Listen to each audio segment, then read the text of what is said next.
윤석열 정부의 언론 담당자들은 대통령 인터뷰를 하려면 매우 까다로운 조건들을 요구했다. 이거 마치 탈레반 지도자와 같았다. 그러니까 발언 내용을 사전에 검토하고 뭐 수정 요청을 하고 확인 절차 같은 걸 계속해서 요구를 했다. 이거 민주국가 지도자인데 뭐 이렇게 탈레반 같은 요구를 계속 하느냐라고 이야기를 했습니다. 그래요? 자유에 대한 의지가 얼마나 강한지를 이 사람이 잘 몰랐던 것 같아요. 것 같습니다. 네, 우리가 자유와 공정을 얼마나 중요하게 생각하는데요. 근데 발언 내용이라든지 이런 거에 대해서 사전 뭐 약속된 것만 해야 되고 또 녹화된 화면 자신들이 다시 한번 봐야 되고 하여튼 이런 조건들이 너무 까다로웠던 거죠. 뭐 대통령 인터뷰가 쉽지는 않죠. 사실 그 과정이 우리도 해보면 알지만 네. 정말 살이 쪽쪽 빠지는 경험이긴 합니다. 뭐 그렇긴 하겠지만. 근데 이제 그 후에도 여기는 굉장히 많은 요구가 있었다. 그래서 이렇게까지 해야 되나라는. 근데 제가 이제 국회에서 공보 일을 오래 해봤거든요. 예. 그래서 수많은 인터뷰를 준비를 해봐서 잘 아는데 저는 이게 윤석열 대통령실의 스태프들의 태도의 문제라고 생각을 해요. 사실 기존의 정치인들이 다 얘기합니다.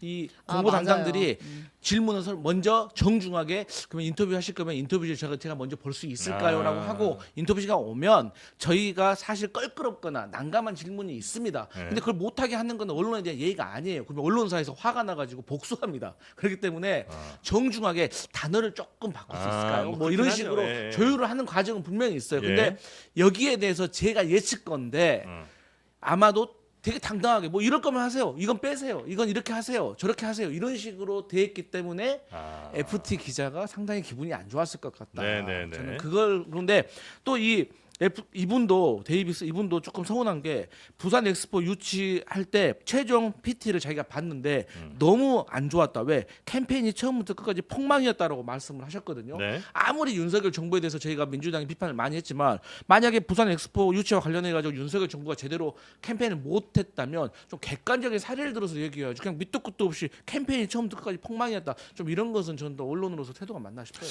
그러니까 이제 드디어 민주당이 여당이 돼서 파이낸셜 타임즈로부터 이런 폭망이었다라는 질문을 이제 또 받을 것 같고 나중에 또 몇 년 있다가 이런 이야기가 나올 수도 있을 것 같다는 생각에 미리미리 역시 이렇게 돌아가면서 해보는 게 참 좋다라는 생각이 좀 듭니다. 우리 좀 그게 아니고 전략이 좀 지금 있어요. 파이낸셜 타임즈 지국장의 입을 빌어서 지금 폭망이라는 말을 2번이나 한 거 아니에요?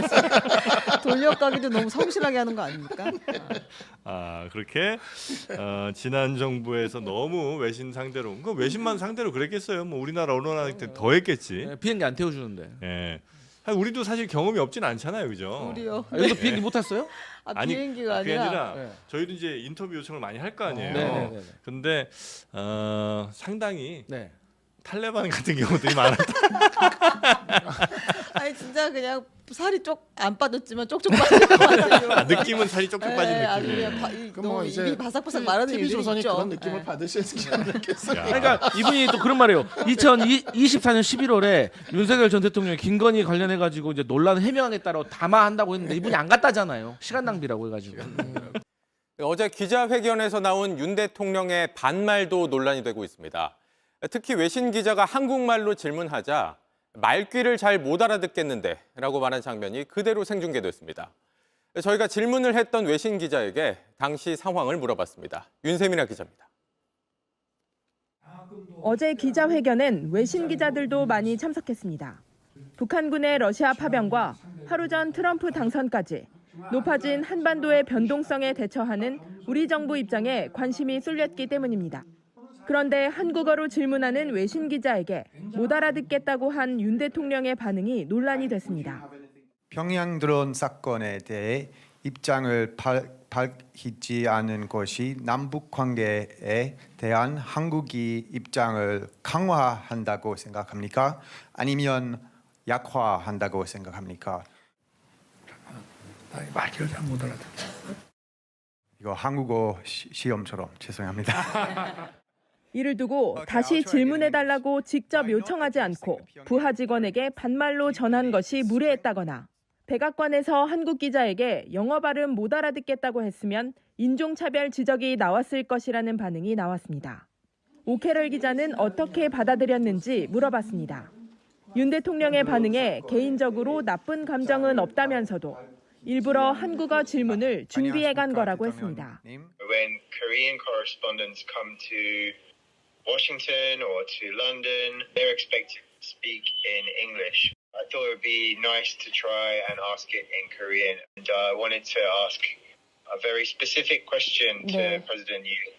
진행을 맡은 대변인에게 반말 섞은 지시를 한 것도 논란을 불렀습니다. 하나 정도만 해. 네. 목이 아프다 이제. 네. 그래 더 할까? 그러면 한두 개만 더 받도록 하겠습니다. 네. 체코 원전 덤핑 수주 의혹을 무식한 얘기라거나 대선 과정에서 김건희 여사의 노력을 설명하면서는 미쳤냐는 표현이 나오기도 했습니다. JTBC 윤세민입니다. 대통령실은 어제 기자회견 때 외교 분야는 외신 기자들에게만 질문 기회를 줬습니다. 역대 대통령 기자회견에선 볼 수 없던 장면이었습니다. 그런데 그렇게 질문에 나섰던 외국 기자들 중 일부가 제대로 된 답변을 듣지 못했다는 반응을 내놨습니다. 김혜미 기자입니다. 이른바 트럼프 집권 리스크를 질문한 로이터 통신 특파원. Is there an amount that is too much to pay?